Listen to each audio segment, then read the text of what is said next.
Amém, amados. Deixa eu me preparar aqui.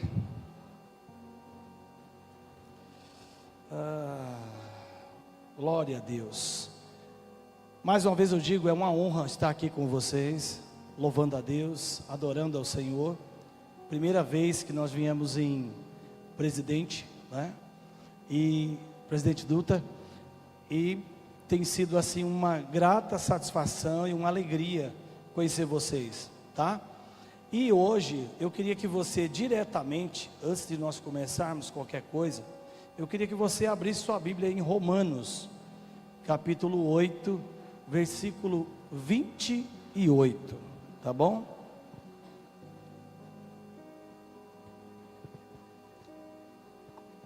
Romanos 8, 28. Eu vou ler na versão King James, mas depois a gente lê também na versão NVI, tá bom? Diz assim a palavra do Senhor: e sabemos que todas as coisas, diga todas as coisas trabalham juntamente para o bem daqueles que amam a Deus, daqueles que são chamados de acordo com o seu propósito. Amém? A palavra de Deus fala esse versículo, e esse versículo, principalmente nessa Bíblia minha, que tem algumas anotações de John Wesley, ela tem quase uma página tratando apenas desse versículo. Agora, a gente costuma dizer assim, amados, a tradução grego, né, no grego, todos, é todos. A gente costuma muito dizer isso, que essa é até uma brincadeira entre os teólogos, né, dizendo que todos é todos. Mas, eu separei alguma coisa aqui, só para a gente introduzir, tá? Para a gente introduzir bem direitinho. Obrigado, amados. O que é esse versículo? Ou como esse versículo é tão profundo? Porque esse versículo, ele é a base de tudo isso que eu vou falar hoje. Sem ele não dá para mim encaixar isso dentro da palavra, aquilo que eu vivi. Mas o Senhor é bondoso e gracioso e sempre nos dá misericórdia e palavra. Amém? Então, a palavra ou a frase todas as coisas, tá? Ela pode ser obrigado, meu irmão. Ela pode ser traduzida, né, no literal, no grego, chama-se panta, tá? E essa palavra, todas as coisas, quando você vai para o grego, você pode também olhar e dizer assim, mas todas as coisas pode ser chamado de catete. Só que todas as coisas não tem nada a ver com essa segunda, que é cada coisa. Cada coisa é uma coisa, mas todas as coisas, eu vou ler aqui o dicionário grego, o que fala? É literalmente tudo, o todo, o conjunto completo. No grego não há limitação, incluindo, ou inclui o que parece bom e o que parece ruim. A ideia é que o todo da vida, até as dores, fazem parte do processo. Romanos 8, 28, nos mostra que a vida não é feita pelas peças soltas. Em Cristo, até o que parece perda, é matéria-prima para que Deus possa cumprir o seu propósito na sua vida. Quem pode dizer amém? Amém? Então, dentro desse versículo, eu consegui me achar em tudo que Deus fez nos últimos anos na minha vida. E aí vamos lá. E eu quero falar sobre a dor que cura. Como, André? Ou como, pastor, a dor que cura? Como uma dor pode curar? Se você olhar, vamos lá. Alguém conhece aqui como é que se produz uma pérola? Alguém conhece? Eu vou contar, o pastor conhece. Eu vou contar para você. Uma pérola, ela é na verdade uma anomalia de uma ostra. Alguém já comeu ostra aqui? Alguém? Eu, por sinal, detesto aquele negócio. Parece mais uma gosma escorrendo pela garganta. Mas tem gente que gosta. Espreme um limãozinho e foi. Eu não gostei daquele negócio, não. Mas a ostra, quando começa a trabalhar lá dentro do mar, lá no fundo do mar, que entra um grãozinho de areia, porque a ostra é um elemento que faz a filtragem da água do mar para poder sobreviver. Se você não sabia, é com isso que ela sobrevive. Porque você pega uma ostra, ela é fechadinha. Mas o que acontece com essa filtragem quando entra uns grãozinhos de areia? Entra os grãozinhos de areia dentro da ostra e ela começa agora a secretar ou criar um muco dentro dela mesma, e para poder proteger o organismo dela. Só que daí entra mais um pouquinho de areia, dói um pouquinho mais. Alguém talvez possa estar se identificando. E aí entra um pouquinho mais, e ela vai secretando aquilo, e vai segurando, e vai separando aquilo. Ao final de muito tempo, forma-se uma pérola. Ou seja, a sua dor pode transformar a vida de alguém. A sua dor pode se transformar numa pérola e transformar a vida de alguém. Mas eu posso perguntar uma coisa para vocês? Alguém aqui, quem aqui já passou por uma dor tão grande que achou que nunca mais seria o mesmo? Alguém aqui? Glória a Deus, ainda bem que eu não estou sozinho. Eu passei por essa dor. Eu passei por essa dor. Que dor é essa? Que dor é essa, André, que você passou? Eu passei por uma dor.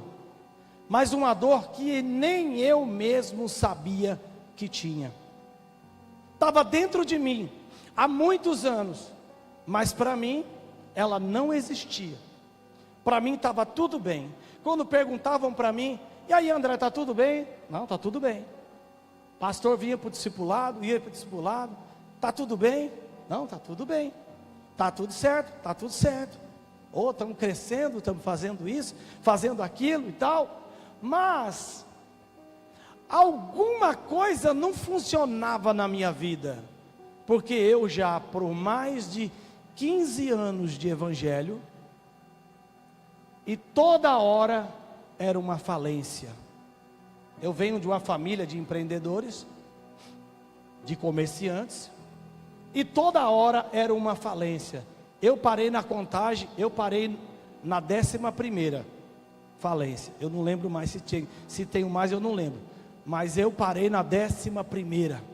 Toda hora tinha uma situação, toda hora vinha um crescimento, mas de repente aquele crescimento, parece que do nada eu arrumava um jeito de fazer com que aquele crescimento virasse nada. Não posso dizer nem areia, porque areia vira vidro. Não diz assim, virou areia. Não, nem areia, virava nada. Falência, humilhação, cobrança. A gente ficava famoso numa coisa chamada SPC e Serasa, Best Friend Forever. SPC e Serasa. Era isso. Não tem vergonha de dizer não? Eu não tenho. Porque era isso. Mas lá em 2017, já servindo a Deus, eu era tempo integral na igreja, e eu parei e disse: Deus, tem alguma coisa errada comigo, não é possível. Não é possível. Está tudo errado. Porque volta e meia vinha uma coisa que eu hoje identifico e sei o que era.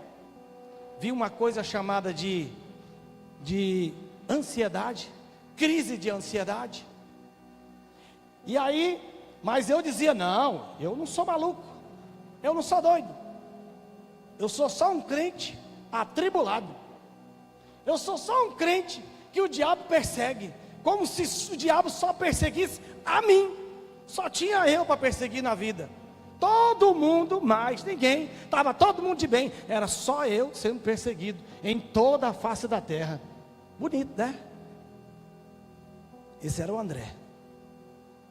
Mas comecei a questionar: Senhor, tem algo de errado, não sei o que está acontecendo, tem algo de errado, eu não sei porquê, mas toda hora nós estamos indo a zero, estamos indo à lona. E o Senhor, a tua palavra diz, nós somos mais que vencedores. O Senhor nos chamou para a vitória, amém? Amém, igreja? O Senhor nos chamou para a vitória. A Bíblia diz em Apocalipse: agora somos feito reino e sacerdote. Sacerdote, ele também é algo, é alguém também que o Senhor derrama da unção sobre a vida dele. Então por que eu não? Por que acontece comigo? Como se só eu tivesse problemas e mais ninguém nesta vida. E aí sabe como é que era? Era assim, ó. Do nada, o André estava aqui de boa. Podia ser um fim de ano, por exemplo. Quem aqui no fim de ano não fica nostálgico? Aqui, alguém fica? Aquela coisa assim, lembrando do passado. Meu Deus, o que vai ser do presente, do futuro? Ai, o passado, o que eu fiz? Não fiz nada no passado. Meu Deus, não fiz nada. Meu Deus. E aí de repente eu ia para baixo e virava uma coisa desprezível. E depois de muita luta, num dia, num final de semana, dentro de uma imersão, eu vi algo. Tinha um problema. Esse problema eu não tinha tratado. Qual era esse problema? Era algo que eu tinha passado com o meu pai. O meu pai, eu sou filho caçula, nascido em 74, tinha uma música de Gilberto Gil, não vou cantar ela para não dar ibope, mas meu pai cantava essa música para mim, que era uma música que fala do xodó, e ele dizia: você é meu xodó, meu filho. Eu chorei muitas e muitas noites cantando essa música, pedindo a Deus que Ele me desse mais um, e você veio, você é meu xodó. E eu fui protegido de tudo que você possa imaginar. Até os 7 anos, meu pai deu uma determinação lá em casa e disse, e eu fui o único, tá? Dessa forma. Até os 7 anos, ninguém toca nesse menino. Aí você imagina a peça rara que essa criatura virou. 7 anos de idade, pastor. Sem ninguém tocar. Eu sabia que nem minha mãe podia tocar em mim. Tu imagina a peça rara que eu me tornei. Tu imagina o que eu ia virar. E minha mãe virou o meu algoz, da noite para o dia. Por quê? Porque hoje eu compreendo. Ela olhava e dizia assim: eu morro, mas você não se perde. E eu morro de dar pisa em você, mas você não vai se perder. Mas meu pai, na frente do meu pai, ninguém podia tocar no Dezinho. Toque nesse menino não, toque nele que você vai ver o que vai acontecer. No dia que eu fiz 7 anos, meu pai chegou para mim e disse: meu filho, agora acabou. Daqui para frente, errou, peia. Se aconteceu assim, peia. Se isso, peia. E dali para frente eu comecei eu vou me proteger um pouco mais. Mas o estrago já estava feito. Eu agora estava acostumado a ser aquele menino levado, a ser aquele menino mentiroso, a ser aquele menino que escondia tudo e o que você pensasse, para poder se sair de uma pisa. E minha mãe continuou. Só que eu cresci, esse menino cresceu, e aos 19 anos eu fui pai pela primeira vez. E quando eu fiz 20 anos, eu era chefe de uma fábrica, com 7 funcionários, fabricando máquinas para sorveteria, lá no estado de Alagoas. Meu pai se recuperando de uma crise de diabetes. Eu sou de uma família de sorveteiros. Quando eu nasci, meu pai já tinha sorveteria. E meu pai se recuperando, não podia trabalhar, fabricar, ter uma empresa. E eu havia montado uma nova empresa com um irmão mais velho. A empresa cresceu, explodiu. Nós já estávamos vendendo aí perto de 400 litros de sorvete por dia. Então era uma empresa muito forte já. Mas não existe força aonde há desunião. E o meu pai planejou algo para literalmente me tirar de dentro daquela sociedade. E quando meu primeiro filho nasceu, ele executou o plano com meu irmão mais velho. E qual foi o plano? Gaste todo o dinheiro que você encontrar, todo o dinheiro que você pegar, gaste tudo. E aí, depois, ele vai ter que sair de dentro da empresa. E aí eu entro. E foi isso que o meu irmão mais velho fez.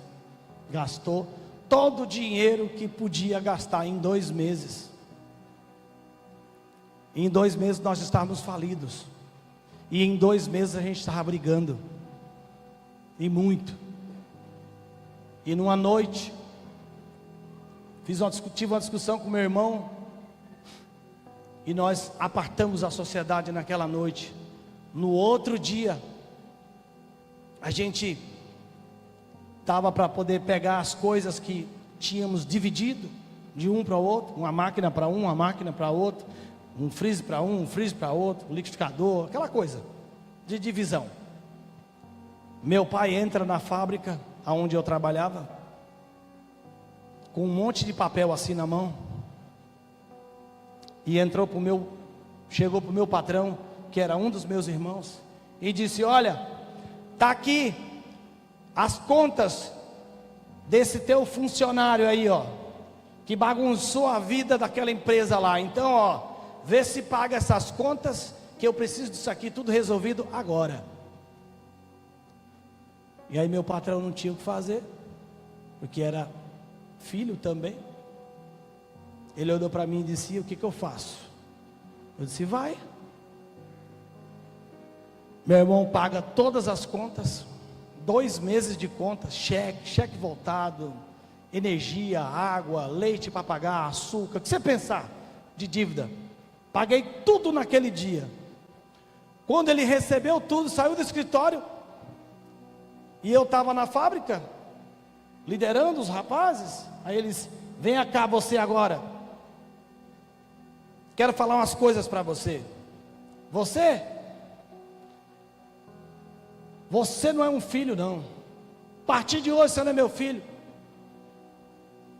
E eu te digo mais: você só veio para fazer caca. Você só veio para destruir as coisas. Você só veio para me dar tristeza. E eu te digo mais ainda: você não nasceu não. Você foi excretado da sua mãe, para não dizer outro nome, tá bom? Aquilo tudo entrou em mim, na frente daquelas pessoas, dos meus liderados, e aquilo tudo virou um memorial, virou uma trava na minha vida. A partir daquele momento, literalmente, de vez em quando, eu me sentia uma caca, aquela coisa que o cavalo excreta lá atrás. Eu me sentia exatamente isso, porque o meu pai havia falado isso. Então, se o meu pai falou isso, quem eu sou? Quem eu seria? Se aquele que me criou falou isso, quem eu seria?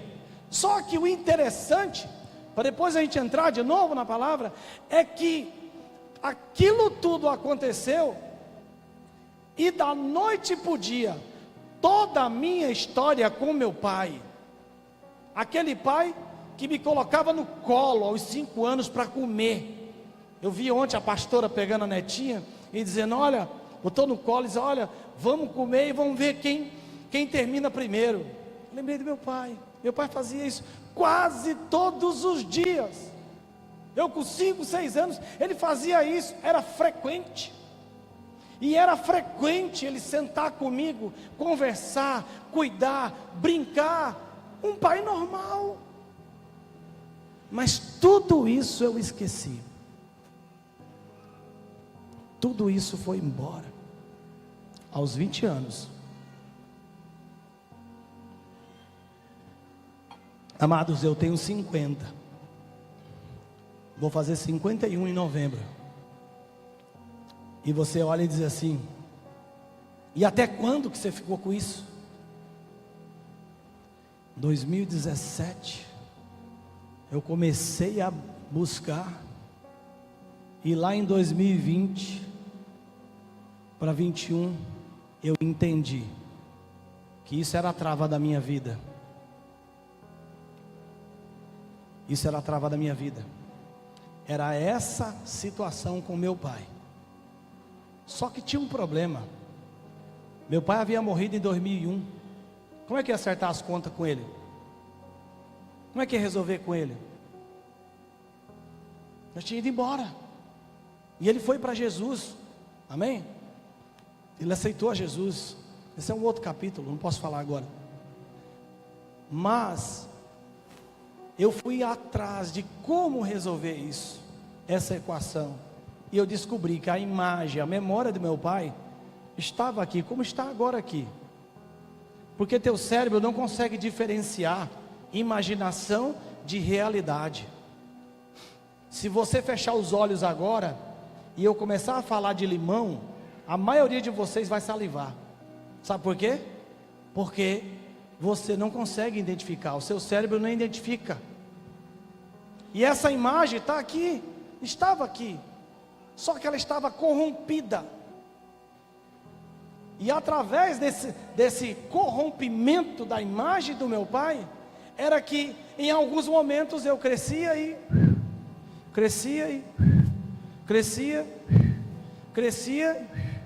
eu parei na 11ª, eu não me lembro mais, se foi mais eu não sei.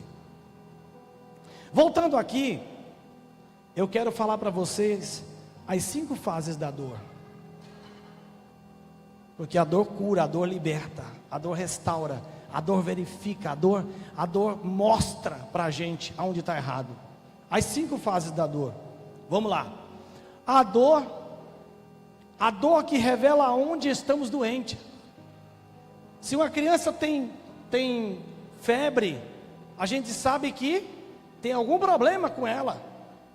Mas você já pensou, se a criança não tivesse febre, como é que as mamães, os papais iriam descobrir que precisavam de ir para o médico, que precisavam de tomar um fitoterápico, ou então até um remédio mais forte? Como? Não ia dar. Você só ia sentir no dia que ela fazia assim, ó.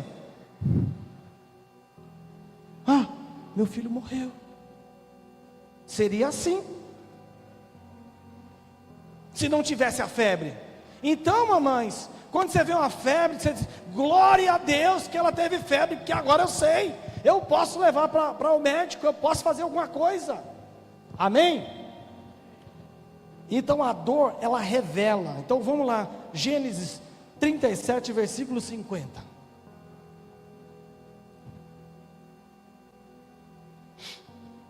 Gênesis 37, versículo 50 diz assim: vocês planejaram o mal contra mim, mas Deus o planejou para o bem, para que a vida de um numeroso povo fosse salva hoje. Gênesis 5, 20. Sabe qual é essa parte da história?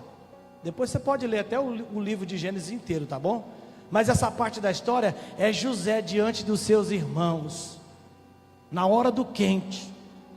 Os irmãos venderam José, José foi virar escravo, depois José foi preso, depois José virou o quê? Governador do Egito, e depois o pai de José manda os seus irmãos buscar comida no Egito, e José vai de cara. Foi nesse momento que José falou isso: vocês planejaram o bem, o mal, mas o Senhor transformou em bem, em bênção, em bênção.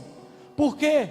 Porque quando vem uma dor sobre nossas vidas, parece um desespero, mas ela vem para transformar. Na minha família tem uma criança, uma sobrinha. A minha sobrinha hoje tem 30 e poucos anos, eu acho. É isso, amor? 30 e poucos anos. Aos 3 anos, um dos meus irmãos, brincando com ela numa calçada, ela levou uma queda. Vai vendo, uma queda. No outro dia ela começou, sabe, lá no Ceará chama caxingar. Começou a sentir uma dor. E ela só aqui, doendo, tá doendo, tá doendo. Uma criança de 3 anos, tá doendo, tá doendo, tá doendo, tá doendo. Mais ou menos na região dos rins. Não sei se é aqui, se é aqui. Eu acho que é aqui. Sabe o que aconteceu? Ela estava com câncer nos rins, com 3 anos de idade. Uma queda revelou o que poderia ter destruído ela toda por dentro, para depois descobrir. Uma queda. Fez a cirurgia, tirou um dos rins, fez quimioterapia, caiu o cabelinho, tal, e está viva hoje. Hoje é mãe de dois filhos. Glória a Deus. Uma dor revelou algo que livrou ela de uma vida inteira. E hoje ela tem dois filhos, uma menina e um menino, que vão fazer a diferença, ou podem ser alguém muito forte, proeminente no mundo. Mas se não tivesse acontecido aquela queda, aquela dor, talvez ela não estivesse nessa terra. Uma dor. Número 2, a dor que expõe o que nunca foi dito. Sabe aquela hora que você está ali, sabe, que já não aguenta mais, que está por aqui, e você quer falar, e tem gente que adoece quando não pode falar. Tem gente que adoece, tem gente que dá desinteria quando não pode falar. É essa hora, ela vai expor. Chega a doer tanto, que você chega uma hora e diz: eu não aguento mais, eu preciso falar. Mas não era bom que fosse assim. Era melhor que fosse, quando você sentir uma dorzinha, você fosse direto para conversar, e não esperar aquilo tudo virar, sabe, uma água presa, fedida dentro de você. Abra lá 1 Samuel capítulo 1, versículo 10. Ana diante do templo. Ana, quem sabe quem foi Ana aqui? Quem sabe? Mãe de profeta Samuel. Amém? Mas o que quase ninguém percebe é que depois de Samuel, Deus abriu a madre de Ana. Ana teve outros filhos, mas aquele ela cumpriu o voto. Vamos lá, versículo 1, 10. E com a alma amargurada chorou muito e orou ao Senhor. O sacerdote Eli, ele olha para Ana e pensa que Ana está bêbada, envergonhando a Deus no templo. Tamanha era a amargura daquela mulher. Deus, eu quero filhos. Senhor, eu quero um filho. Eu quero poder ter um filho. Por favor, Senhor, me dá um filho. E naquela tristeza, naquela dor extrema de Ana, o sacerdote pensa que ela estava bêbada. Mas aquela dor revelou algo dentro dela, e ela conseguiu orar a Deus de um jeito diferente, e Deus respondeu sim ou não? Sim ou não? Sim, Deus respondeu. Deus deu a ela Samuel. Mas o 3, a dor que distorce nossa autoimagem. Aqui eu quero gastar um pouquinho de tempo com isso. A dor que distorce a nossa autoimagem. Como a ausência e a rejeição afetam a nossa identidade. Como Deus revelou seu Filho amado, ou me revelou. Exemplo, 2 Samuel capítulo 9, tá?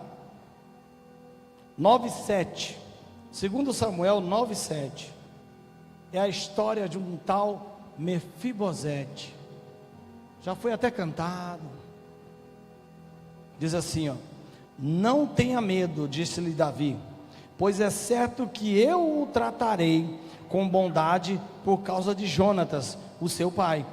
Vou devolver-lhe todas as terras que pertenciam ao seu avô Saul, e você comerá sempre à minha mesa. 2 Samuel 9:7. A dor muitas vezes pode distorcer a nossa autoimagem. O que é a autoimagem? É a sua identidade, quem você é em Cristo, quem você é na família, quem você é. Às vezes, você acredita que eu, sendo muito parecido com meu pai, sendo muito parecido também com minha mãe, eu já pensei muitas vezes que eu era filho de chocadeira? Agora eu digo assim, quem nunca, né? A grande maioria das pessoas um dia teve uma crise dessa.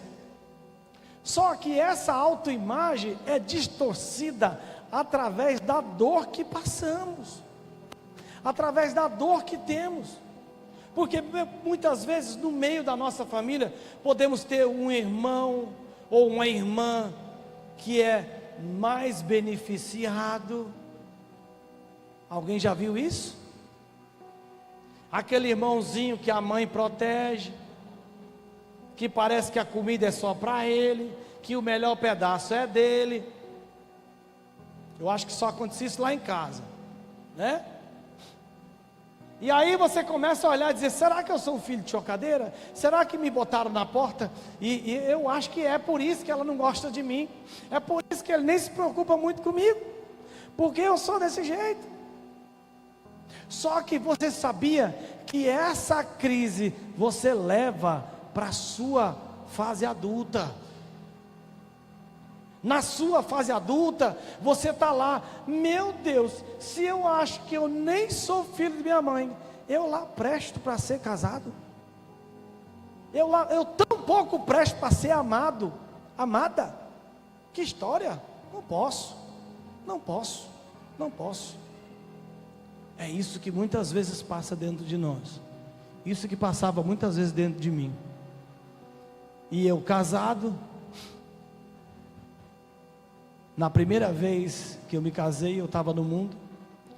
Quando eu conheci a Andréa, a gente começou, nos rendemos ao Senhor e nos casamos, estávamos os dois separados. Mas, durante muitos anos, eu senti essa mesma coisa, essa mesma dor. Eu acho que não dá certo.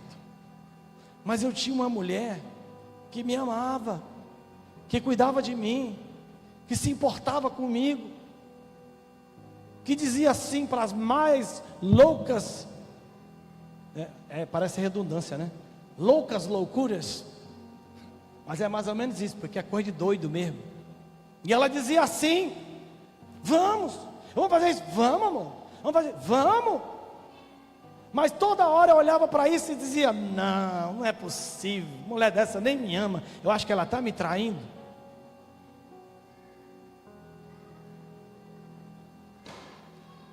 Se você está se identificando, guarda para você, deixa Deus tratar você já já.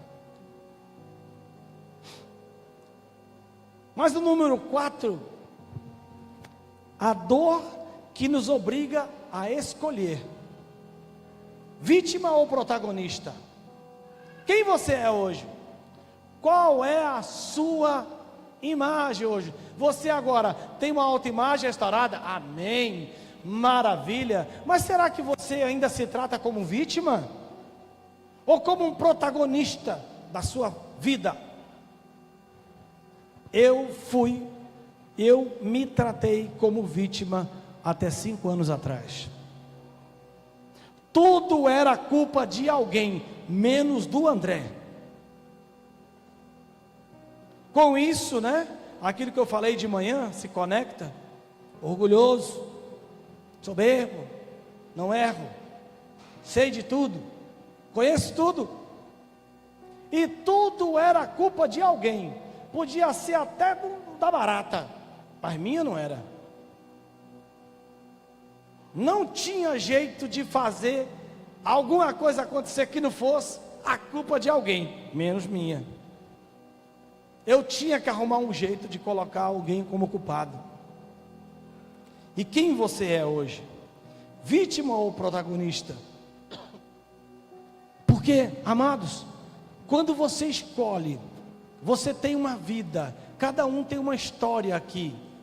Eu contei um pedaço da minha história, e esse pedaço da minha história me fazia muitas vezes para baixo. Talvez a sua história te leve para baixo muitas vezes. Talvez você apoiou muito o seu pai, talvez você apoiou muito a sua mãe, ou talvez você com o seu pai e com a sua mãe, você nem os conheceu. Mas toda essa história não pode ser a base para você ficar colocando culpa em toda essa base para a sua insignificância, talvez hoje. Perdão pela palavra, mas não tem outra. Não pode jamais fazer com que você olhe e diga: eu não tenho chance, eu não tenho jeito, porque fizeram isso comigo, porque eu fui molestado, eu fui abusado no passado, por isso eu não tenho chance, por isso que eu sou assim, por isso que eu penso nessas coisas, porque no passado abusaram de mim.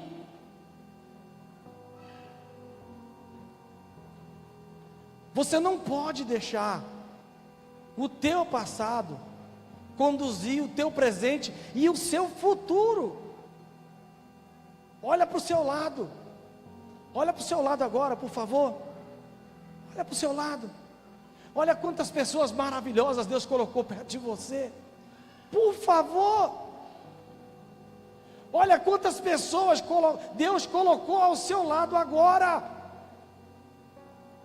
Então não é motivo para você dizer que todo o seu passado é o motivo da sua derrota. Diga assim: não. Jamais. Mas você precisa escolher de que lado que você quer ficar. Vítima? Ai, eu sou um coitado. Ai, eu não posso fazer. Ai, não me deram estudo, não me deram chance. Meu pai me batia tanto que não dava nem para estudar, e por isso que eu não posso, e por isso que não sei o quê. Aí todavia eu te digo, tem homens com 70 anos se formando hoje. Tá? Por isso eu te digo, esse que vos fala, daqui 2 semestres, se forma em jornalismo. Glória a Deus. Eu não tive tempo, não, porque eu fui pai cedo, e por isso que eu não vou dar conta, por isso que eu não vou conseguir fazer uma faculdade, porque olha, eu tive que muito tempo, logo cedo ir para a roça. Eu não fui para a roça, mas eu fui para o trampo. Com 13 anos de idade eu já trabalhava com refrigeração, porque meu pai com 13 ou era 12, acho que era 12. Meu pai, numa loucura na cabeça dele, ele se separou da minha mãe, eu tinha uns 12 anos. Ele disse: meu filho, você já está criado, fica aí com o teu irmão, aprende aí a trabalhar e vai dar tudo certo, você agora é o homem da casa. 12 aninhos, era para querer o quê? Era para brincar de skate, bicicleta, jogar bola. Aí o pessoal pergunta assim: pastor, você joga bola? Eu disse: não, gente. Ah, por que você não joga bola? Isso porque eu era filho da véia que rasgava a bola. Vocês já conhecem? Vocês conhecem? Pronto. Eu era o filho da véia que rasgava a bola. Então, se a véia rasgava a bola que brincava na porta dela, imagine dentro de casa. Ó, tchau. Não podia ter nem bola. Então pensa num perna de pau, tá aqui, sou eu. Sem nada de bola. Mas, o que eu quero dizer para você, nada disso que passou pode ser ou tem que ser o que foi. Você pode fazer novo. Eu escolhi mudar a minha história. Eu escolhi escrever uma nova história. Eu escolhi escrever uma nova história. Quem pode dizer amém? Então você hoje pode escolher escrever uma nova história para a tua vida. Que nova história? Ah, mas pastor, eu sou burro mesmo, eu não sei, eu não gosto de matemática. Que conversa é essa? A minha filha mais velha nunca gostou de matemática. Ela fez uma prova agora chamada CPM 20. Depois vocês procuram o que é isso. É uma prova para o mercado financeiro, onde são 100 questões de matemática. Ela fechou 96. Quem pode dar glória a Deus? Porque ela disse: pai, eu não gosto, mas eu vou aprender esse negócio. Ela foi lá, aprendeu e fez. Então não é sobre gostar, é sobre você querer fazer. É sobre você dizer: olha, eu vou ser alguém na vida, eu vou mudar de vida, eu vou empreender, eu vou fazer alguma coisa, mas eu vou transformar a história da minha família, a história da minha vida.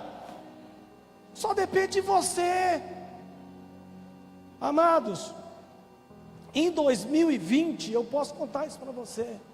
Em 2020, nós ganhávamos R$4.000. Nós, porque minha esposa havia escolhido cuidar dos meninos, então ela não trabalhava. Hoje ela é terapeuta, já há mais de 2 anos. Daqui a 1 ano e meio, amor, 1 ano e meio se forma em psicologia, tá? Mas ela já clinica já há mais de 2 anos, ela já atende há mais de 2 anos. Tem clientes no Brasil, atende online, por aí vai. Mas naquela época era só eu. Nós ganhávamos R$4.000. E a gente era muito famoso, como eu disse para vocês. SPC e Serasa, a gente era, ó, show de bola. Pensa em duas criaturas famosas. Pensa aí, ligação todo dia. Eu disse: rapaz, mas tanta ligação, misericórdia, mas quem a gente quer falar contigo? Para te cobrar. E hoje, 2025, nós temos 10 funcionários. Eu não vou falar de valores, mas nós temos 10 funcionários, 2 lojas de açaí e sorvete, uma oficina e um escritório de representação. 5 anos. Então, não é tempo, é só decisão. É você decidir na tua vida, pegar essa dor que você está sentindo, encara ela, encare ela. A dor é o que? A bronca que você viveu com seu pai? Então vai encarar ela. A dor é o que? É a bronca que você viveu com a sua mãe? É por isso que você se acha muitas vezes uma ninguém, porque a sua mãe disse que você seria essa ninguém. Então contrata. Ah, pastor, já morreu, a imagem da sua mãe está dentro de você. Converse com a imagem da sua mãe. Não é falar com os mortos, porque a Bíblia diz: nós não podemos falar com mortos. Não podemos e não conseguimos. Lucas 16 prova isso. Depois você estuda lá o capítulo e o livro inteiro também, tá bom? Mas é sobre mental, eu estou falando de mentalidade. Você precisa da sua alma para você adorar a Deus. Você precisa da sua alma para poder você fazer o teu espírito crescer. Quem pode dizer amém?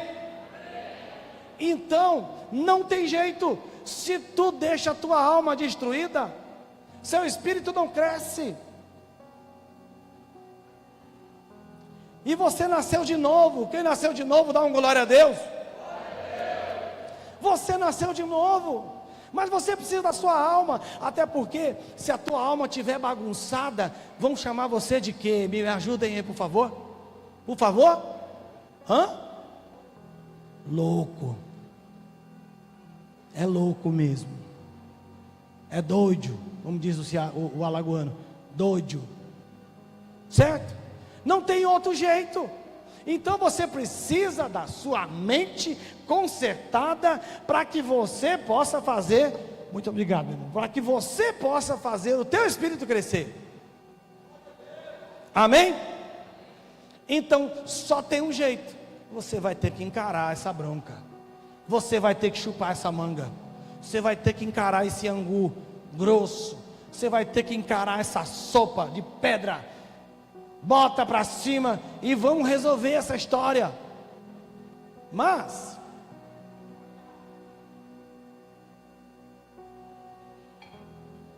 não tem como eu te falar isso, não dá uma pincelada de como é que você resolve. Amém? Quer aprender como é que resolve? Vou dar uma pincelada de como eu resolvi isso, como eu aprendi a resolver, tá? Por quê?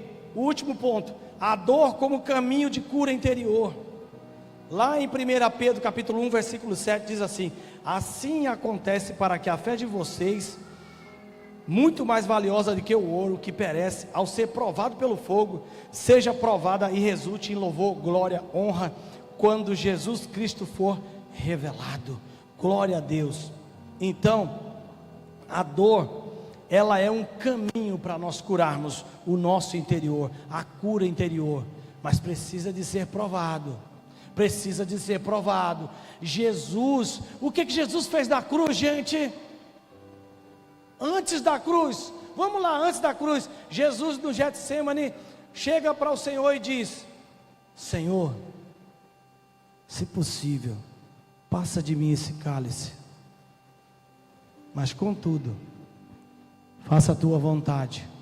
A Bíblia diz que ele chorou não, ele suou sangue. A ciência fala que para um indivíduo suar sangue, ele precisa estar num extremo do estresse. É aquilo que Jesus, como um homem, estava passando, e ele disse: eu vou encarar esse negócio, eu vou para lá. Só que quando ele chega na cruz, ele olha e diz assim: Pai, perdoa-os, porque não sabem o que fazem. Esse Deus Filho, que nos ama tanto, agora se entregava por mim e por você, através da dor, porque a ciência explica que para Jesus respirar, gente, ele precisava se apoiar nos pés, mas os pés estavam pregados. Então, ora ele se apoiava nos pés, respirava, e depois se apoiava nos braços, e quando se apoiava nos braços, ele perdia a respiração. Isso está comprovado cientificamente. E essa foi a frequência de Jesus até a morte na cruz, por mim e por você. Porque ele disse: eu enfrento a minha dor. Se a minha dor for passar por essa cruz, eu vou. Para que hoje eu e você pudéssemos ter vida, para que hoje eu e você pudéssemos decidir. E você está esperando o quê? O que você está esperando? Pode aplaudir o Senhor.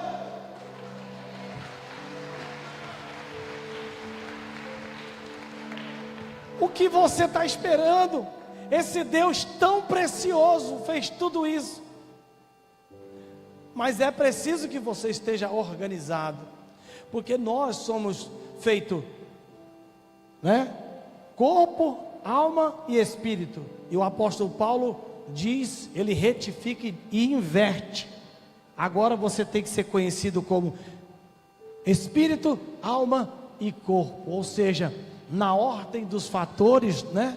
O corpo é o último. Agora, na ótica do apóstolo Paulo, o nosso corpo é o último. Mas esse corpo é o que nós usamos para viver aqui na terra e fazer o nosso legado funcionar. Então você tem que cuidar dele, você tem que fazer isso acontecer, e isso está em você. Quem concorda comigo que Jesus podia ter arregado? Quem concorda? Que Jesus podia dizer assim: eu mesmo que não vou não. Não é verdade? O que ele escolheu? Ele escolheu encarar a dor. Ele sabia, gente. Ora, se ele era o filho de Deus, você acha que ele não sabia? Quantos outros haviam morrido por aquela mesma coisa chamada crucificação? Se o pai é o filho é o pai, e os três, e agora o Espírito também, e os três estão juntos. Então, antes dele se tornar carne, ele já tinha ouvido falar a dor que era ser crucificado.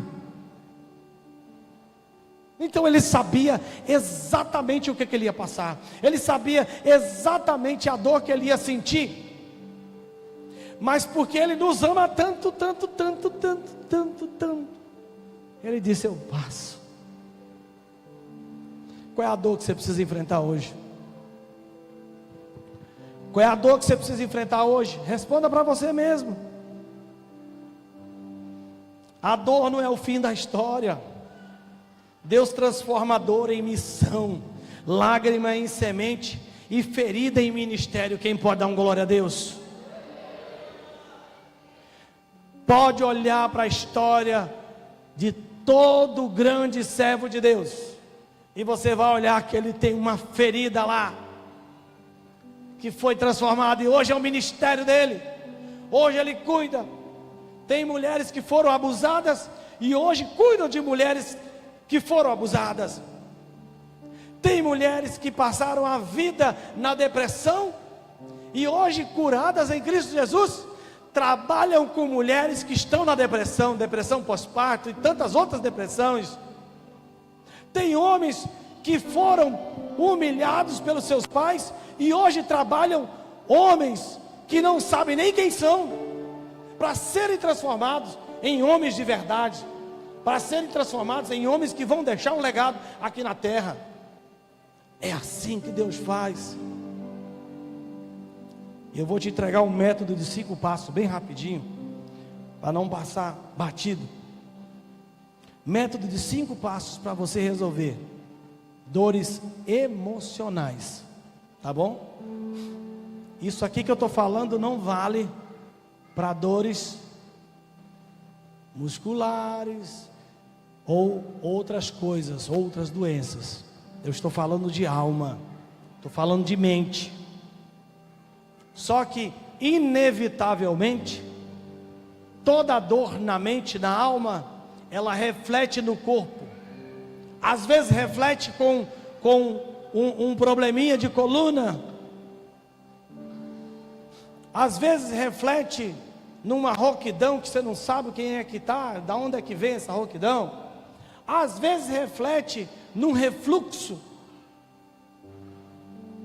da impaciência de não poder falar e parece que quer vomitar. 5 passos. 5 passos práticos para você mudar o sentido da sua dor. Primeiro passo: identifique a dor não curada. Como é que você identifica, crente? Como é que você identifica, crente? Me ajuda? Orando. Você ora, mas você tem que ter coragem. Diga para o seu irmão: você tem que ter coragem.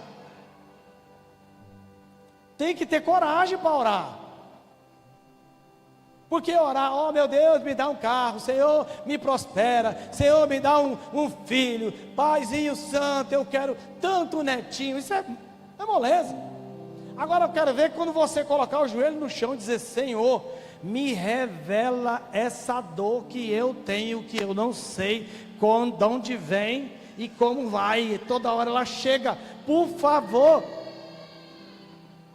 Aí você fica atento, aí você fica esperto, porque de repente vem na sua mente assim, a sua mamãe, de repente vem na sua mente o seu papai, aí você começa a revisitar o que você viveu com eles, você vai achar. Identifique a dor. 2, nomeie os sentimentos escondidos. O que é isso, André? Que história de nomear é essa? Nomear é você identificar exatamente o que você viveu. Eu, por exemplo, vivi aquela situação com meu pai, e eu tive que colocar ponto por ponto que eu vivi.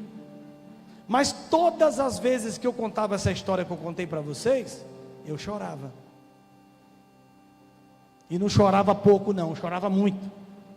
Esse é um indício de que ainda precisa de libertação, precisa de cura ali dentro. Você ainda sente que está doendo. Se está doendo, não está bom. Se está doendo, você não perdoou. Se está doendo, você não mudou. Porque algo que não dói é normal. Depois, quando terminar o culto, se você quiser, você pode olhar. Mas aqui, ó, bem aqui, tem uma cicatriz. Foi a minha mãezinha que fez. Eu quebrei um vaso dela de 25 anos. Um vaso de louça, coisa mais linda. Brincando de guerra de almofada. Quebrei. Essa cicatriz aqui, claro, não dá para chegar com a criança no hospital e dizer: não, foi eu que cortei, viu, seu médico? Por favor, ponteia meu filho. Não dá, né? Tem que cicatrizar em casa, caladinho, de boca fechada. Foi isso que aconteceu. E por muitos anos, eu tinha aqui uma queloide. Queloide é uma cicatriz mal curada, que ela fica grande, fica alta. Ela tinha uns 2 milímetros de altura. Hoje, você praticamente nem percebe. Não tem mais nada. Depois você pode olhar aqui, direitinho. Não tem mais nada aqui. Porque eu mudei isso aqui. Isso aqui eu olhava, eu era lugar de vítima. Até o dia que eu fui vítima disso aqui, esse negócio estava grande aqui no meu corpo. No dia que eu entendi o que eu fiz, a coisa começou a mudar no meu corpo. Você vai ver caroço sumir. Quem pode dizer amém? Você vai ver sinais sumindo. Você vai ver coisa que dói quando você fala, que vai parar de doer. Mas se você quiser enfrentar. 3, busque ajuda. Que ajuda? Discipulado, aqui é o primeiro. Ok? Discipulado. Porque hoje, na Igreja da Paz, a gente faz discipulado. Glória a Deus, 1 a 1 fazemos. Mas você tem que buscar. Você tem que querer. Você tem que querer ir atrás. Porque senão, é pérola aos porcos. Certo? Procura discipulado. Talvez seu discipulador vai dizer assim: olha, procura uma terapia, um psicólogo para te ajudar, ou uma mentoria, quem sabe. E ali você, nessa ajuda, nessa fase de contar a tua história, você começa a mudar aquilo que você tem, aquela dor. Número 5, para encerrar. Compartilhe com alguém que precisa ouvir a sua história. É o que eu estou fazendo agora. Eu contava essa história e chorava. Contava essa história de rodas de amigos e chorava.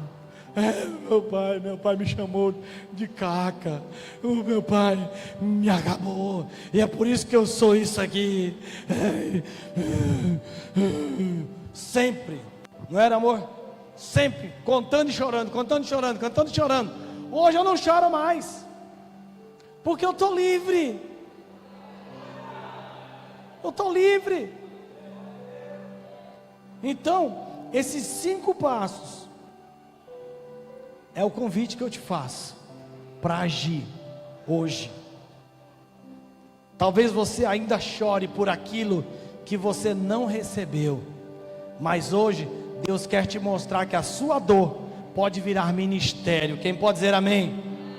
Que a sua ferida nas mãos dele pode curar a outros, a muitos, muitos outros, muitos outros. Então, eu quero que você se coloque de pé, como diria Luciano Subirá, para parecer que está acabando.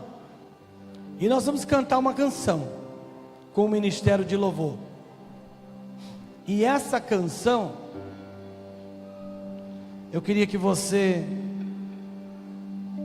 ouvisse ou cantasse essa canção,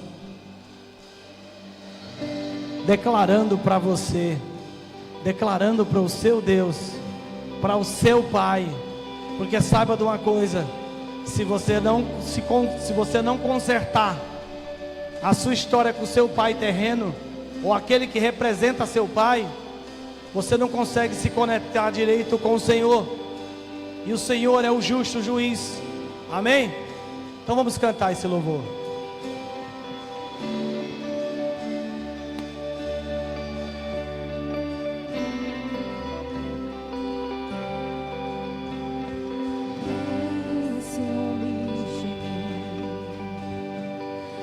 Seu amor é como um furacão, e eu me rendo ao vento de sua misericórdia. Então de repente não vejo mais minhas aflições, eu só vejo a glória e percebo quão maravilhoso Ele é e o tanto que Ele me quer. Oh, Ele me amou. Oh, Ele me ama. Ele me amou.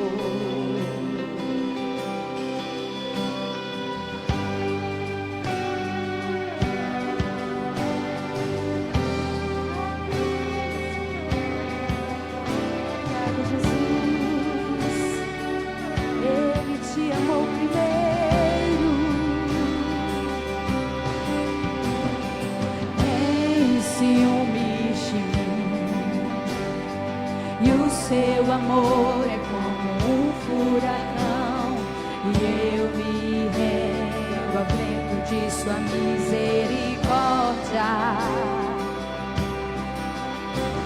Então de repente não vejo mais minhas aflições, vejo a glória e percebo quão maravilhoso Ele é e o tanto que Ele me quer. Oh, Ele me amou. Oh, Ele me ama. Ele me amou. Aleluia! Me ama. Ele me ama.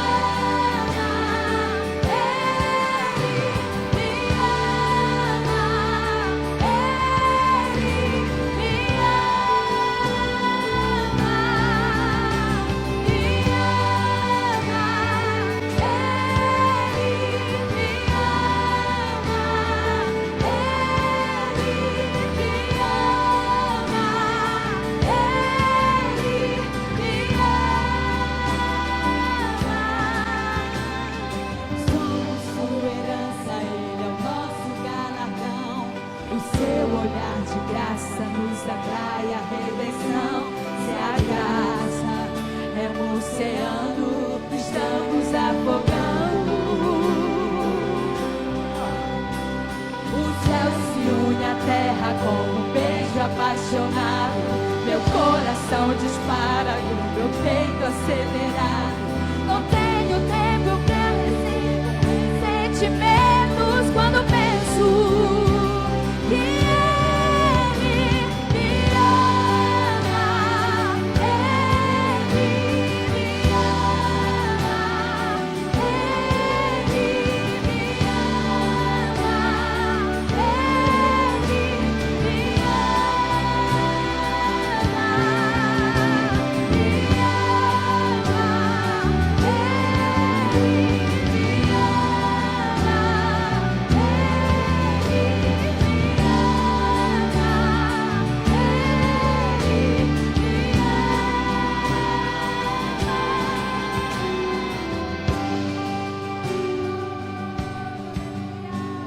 Aleluia.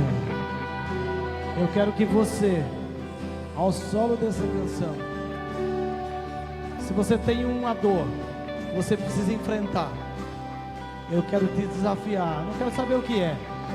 Quero desafiar, vem aqui à frente. Vem aqui à frente. Nós vamos orar por você. Vem cá. Se você tem uma dor, você identificou uma dor hoje, você precisa resolver com alguém na família. Não sei o que está acontecendo. Ninguém quer saber. É só você e Deus. É só você e o Senhor. Mas eu quero orar por você aqui na frente. Vem cá, em nome de Jesus. Se você também, com tudo isso que eu te falei, você se identificou e disse: não, é por isso que eu não aceito a Jesus, é por isso que eu tenho bronca com meu pai. Então vem cá aqui na frente. Vamos quebrar isso agora. Vamos quebrar isso agora em nome de Jesus. E você aproveita e já declara ao Senhor. Já declara o Senhor na sua vida. Vem cá, vem cá, vem cá.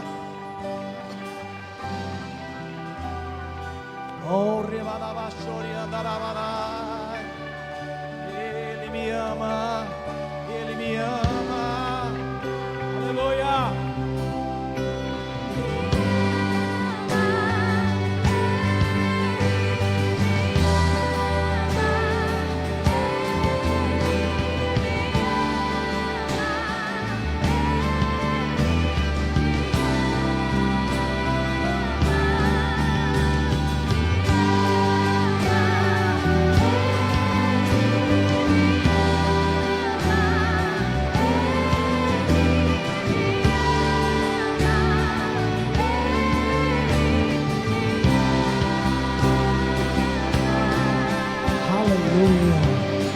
Glória a Jesus. Ainda dá tempo de você vir aqui. Mas eu creio em nome de Jesus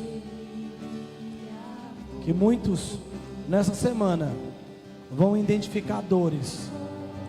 Dores que estão cauterizadas, que estão escondidas. Elas só aparecem de vez em quando.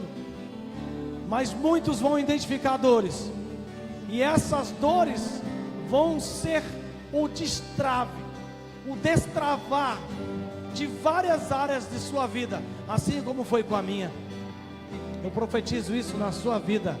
Eu profetizo isso na vida dessa igreja, em o nome de Jesus. Agora quem está aqui, coloca a mão no seu coração.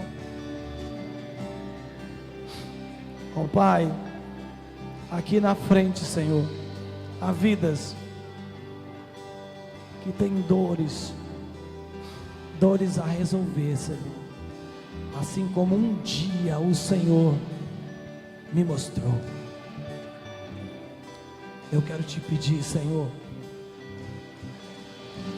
vem sobre cada coração agora, Senhor, cada coração, Senhor. Se a história com o papai, ó Deus, muda esse quadro, Senhor, para liberar seus servos e servas para o crescimento, para o avanço, porque é o Pai que nos faz avançar.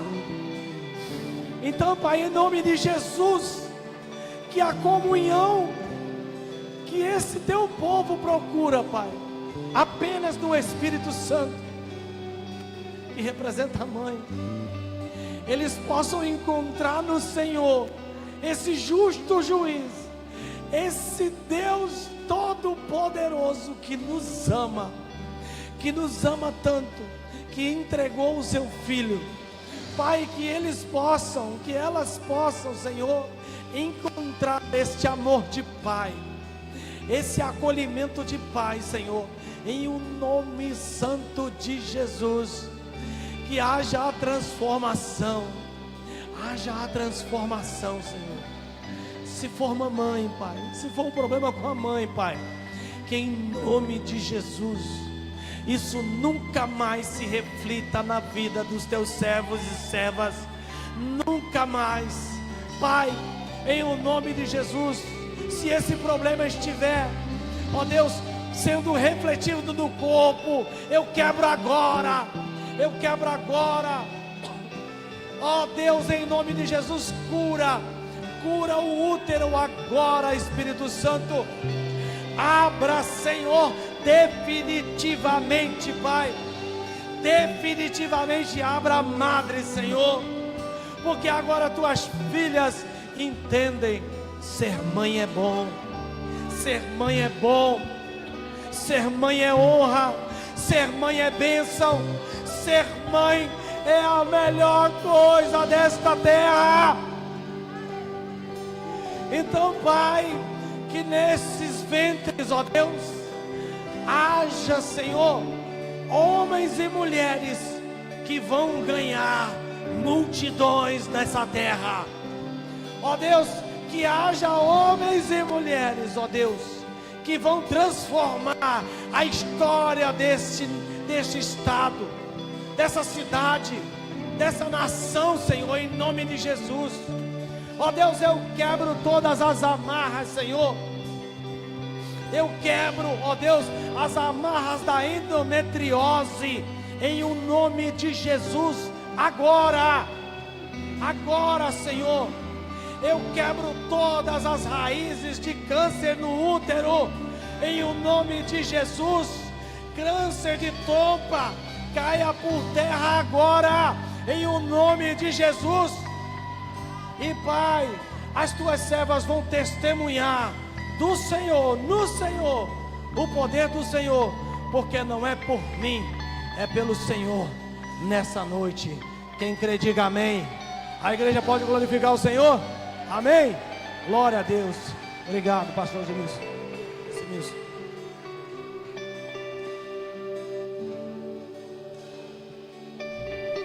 Obrigado, querido. Glória a Deus. Senhor, nós te agradecemos por todos os milagres, tudo que o Senhor tem feito nas nossas vidas nessa noite. Obrigado, Jesus. Isso é só um preparo do Senhor, cuidado do Senhor, por tudo que o Senhor ainda vai fazer nas nossas vidas, durante essa semana, e no próximo final de semana, Senhor, onde nós estaremos ali, naquele lugar que o Senhor já preparou, Senhor, tendo um encontro contigo ali, Senhor, sendo impactado e transformado pelo poder do Senhor.